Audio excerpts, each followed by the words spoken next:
அவ்வாறு விளங்குகின்ற ஒருவரே ஆகிய கடவுளை இவ்வுலகினிடத்தே ஜீவர்கள் அறிந்து அன்பு செய்து அருளை அடைந்து அழிவில்லாத சத்திய சுகபூர்ண பெருவாழ்வை பெற்று வாழாமல்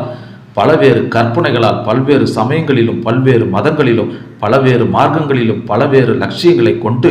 நெடுங்காலமும் பிறந்து பிறந்து அவத்தை வசத்தர்களாகி சிற்றறிவும் இன்றி விரைந்து விரைந்து பலவேறு ஆபத்துகளினால் துன்பத்தில் அழுந்தி இறந்திறந்து வீண் போகின்றார்கள். இனி இச்சீவர்கள் விரைந்து விரைந்து இறந்து இறந்து வீண் போகாமல் உண்மை அறிவு, உண்மை அன்பு, உண்மை இறக்க முதலிய சுபகுணங்களை பெற்று நற்செய்கை உடையராய் எல்லா சமயங்களுக்கும் எல்லா மதங்களுக்கும் எல்லா மார்க்கங்களுக்கும் உண்மை பொது நெறியாகி விளங்கும் சுத்த சன்மார்க்கத்தை பெற்று